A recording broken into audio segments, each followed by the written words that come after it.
And of course, a public service that is not very efficient, again because of poor wages and the contract system. But more than that,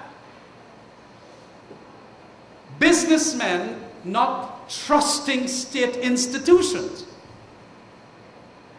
We have to change all of that. It will be a Herculean effort, but we are willing to take on the cleansing of the stables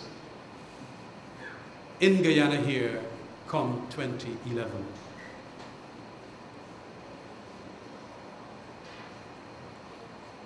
Nothing that is happening in Guyana today is in our long-term interest. Nothing.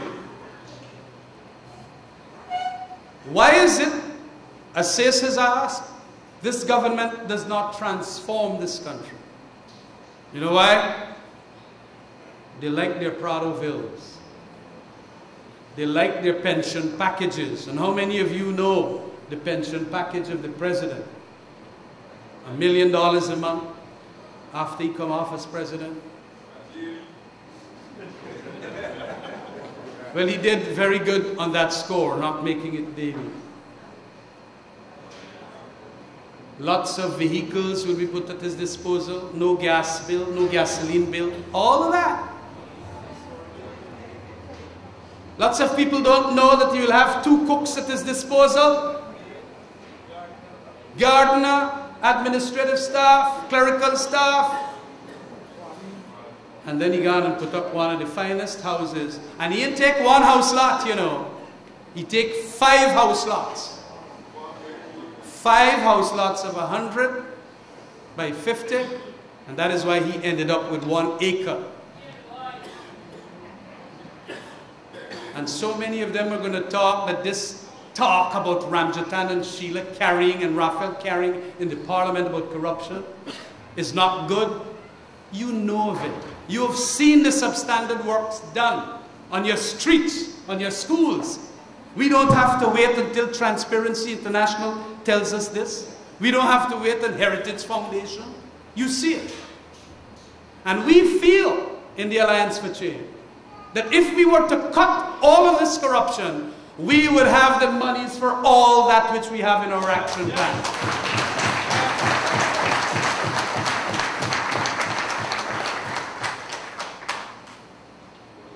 So we can, with that kind of revenues, saved as a result of being lean and clean, we can transform this country. All the other countries in the Caribbean have so been transformed by governments having the political will. Why can't we? Goat bite we?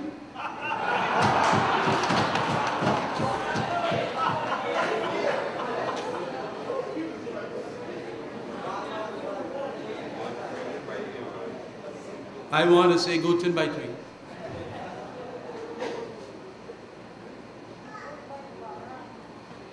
Brothers and sisters, I want you to know that we are here still standing because we have been doing what some of our detractors have felt we have not been doing. That is, out there, meeting people, talking to them. I must tell you, my lovely wife has indicated that has shortened up my income. But I'm willing to make the sacrifice. It is hard work. And of course, as a busy practitioner,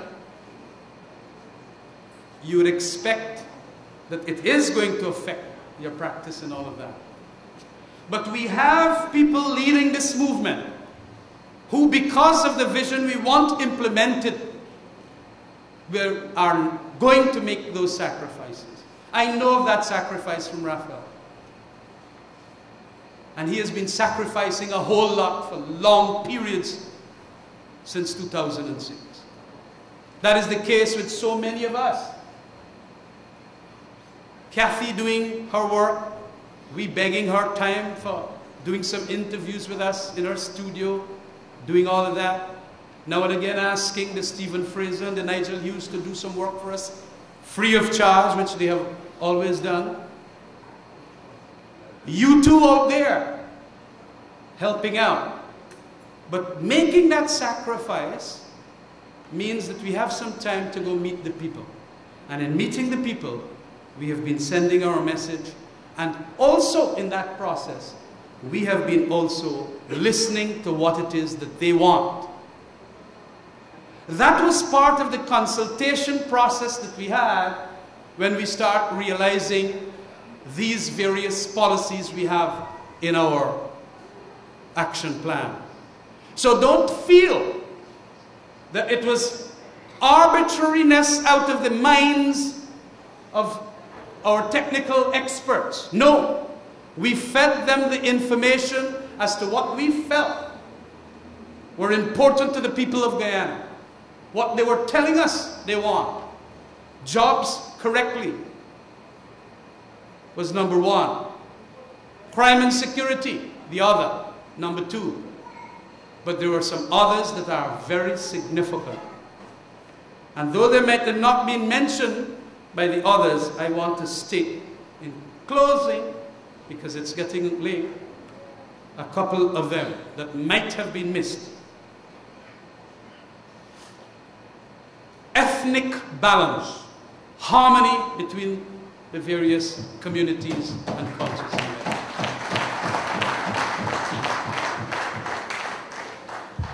The Alliance for Change recognizes that each citizen, no matter his or her background, has the right to access opportunities and make an important contribution to nation building. And this is what we're going to do, knowing that that is a truism. We are going to conduct ethnic impact audits of all important cabinet decisions and all new major programs within government departments.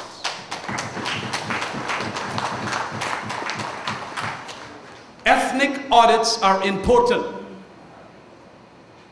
because the perception of alienation, the perception of marginalization, sometimes can be even more dangerous than the reality of the thing. And sometimes when we do not have audits conducted to know what the true picture is, we can have dangerous situations arising and emerging. That is what we intend to do. But more than that, when these ethnic audits would have been done in relation to major programs and major decisions of cabinet, we are going to act on them, not put them up in some shelf like I know very many PPP ministers do. That is fundamental for this movement in relation to our quest for racial harmony. Because we're going to get a lot of people, just like the twist put on my speech at Bath Settlement. I was there making a speech indicating to the people that we must not fear each other. We must not hate each other. And we must, like the West Indies team, see how it is that the Carl Hooper and the Chandapal and the Richardson and all of them, working closely with other brothers in that team, winning for us. I was mentioning to them how it is that we won that $1 million match. Remember when Narsingh hit the ball for 6 in the final delivery?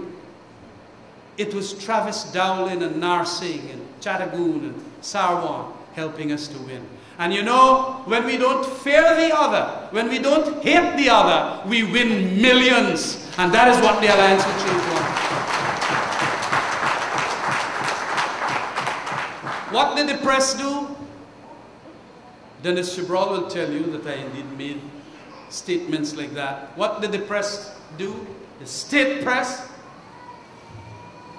Chronicle, and the Indian Arrival Committee, they twisted it. Ramjattan preaching racism.